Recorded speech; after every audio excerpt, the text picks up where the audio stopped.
Have you ever wondered why two people can have the same sun sign, the same rising, even the same planets, and still live completely different lives? One builds an empire, the other dissolves into a quiet life. The difference is almost always in the houses. Here are the 12 houses in Astrology explained. The Self House. The first house is where the chart begins. The rising sign defines it, the exact degree of the zodiac that was climbing over the eastern horizon, the moment a person takes their first breath.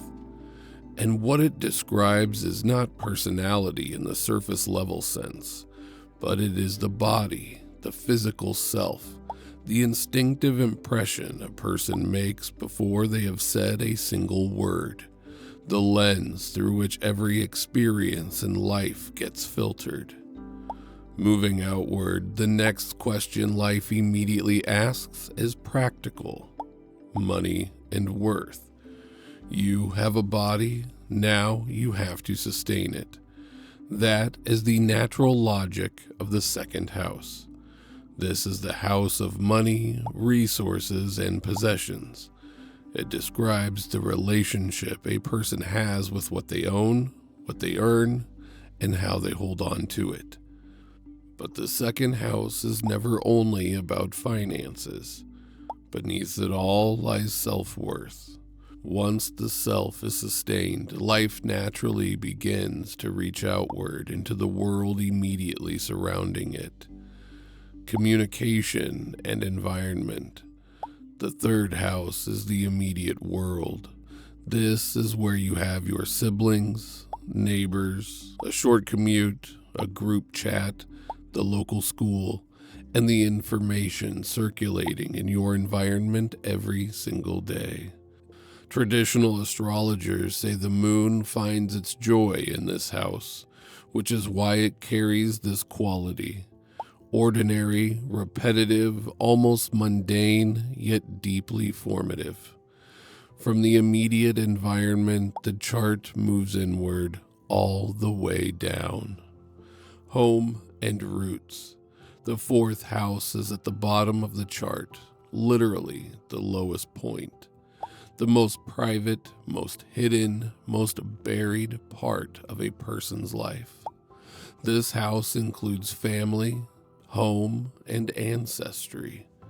The emotional foundation someone was built on or had to build for themselves when that foundation was absent. Real estate lives here, so does ancestral healing work. So does the person who has lived in the same house for 50 years and never questioned it. After the depth of the fourth, life begins to move upward again into something lighter. Creativity and pleasure. The fifth house is where the chart breathes.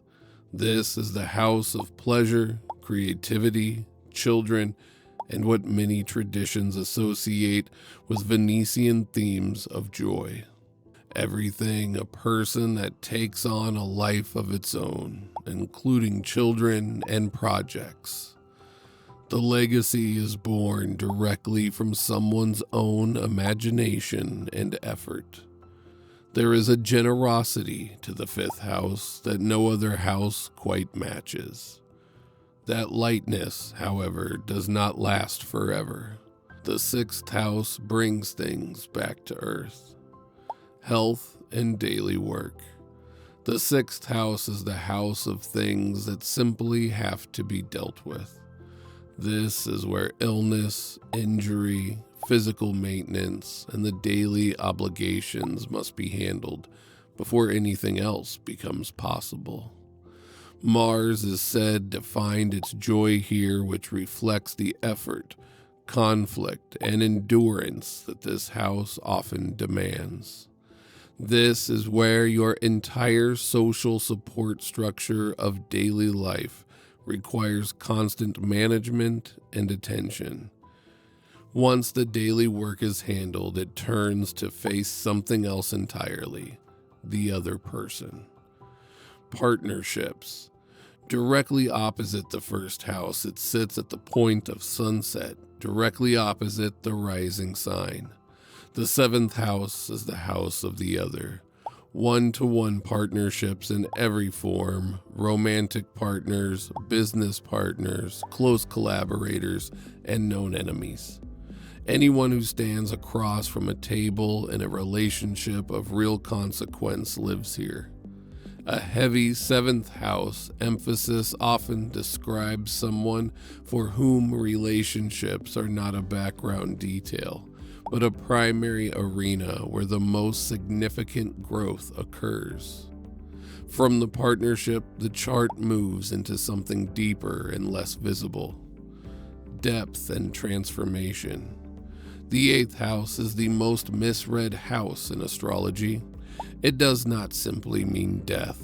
It means the threshold of the unseen, the buried, the things that require enormous effort to reach and are never simply handed over.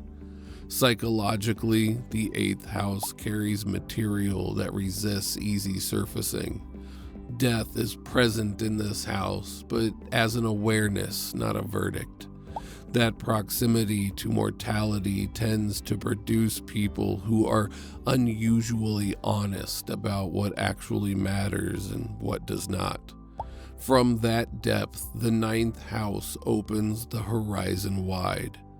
Before we proceed though, make sure to subscribe to our channel for more videos like this. Belief and expansion. After the eighth, everything expands. The ninth house is where the mind moves beyond the immediate and begins to ask bigger questions. Higher education, philosophy, long travel, belief systems, law, publishing, spiritual traditions, and the entire territory of what a person is willing to think about and how far they are willing to go to find answers. The sun finds its joy here. It is the most expansive, most optimistic of the cadent houses, the one most oriented toward growth, toward distance, toward the horizon, rather than the room a person is standing in. And it directly supports what comes next, the most public point in the entire chart: career and public life. The 10th house is the highest point in the chart, the most visible, the most exposed. Career, reputation, vocation, public role, the thing a person becomes known for in the world beyond their private life. Planets here operate in full view for better or worse. There is no hiding in the 10th house. The 10th house and its ruler describe the direction of someone's professional life, the kind of authority they are capable of holding. Community and hope. The 11th house is the house of the chosen circle. Friends, allies, networks, communities, the people who are neither family nor romantic partners, but who matter deeply and show up consistently. It also carries something less tangible, but just as real as hope. The vision of the future a person is actively building toward, the aspiration that keeps pulling them forward even when nothing is certain. And then the chart moves to the most misunderstood territory: the hidden. The 12th house is the most misunderstood house of all 12.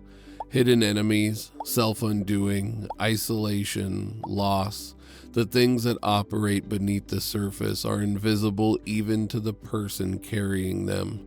This house just sits behind the ascendant, one of the most hidden places in the chart. What lives here moves in ways that are difficult to see, name, or consciously direct. But Saturn finds its joy here. That is the key. The 12th house is not a void. It is where the deepest, most demanding work happens alone, unseen, without external recognition or reward.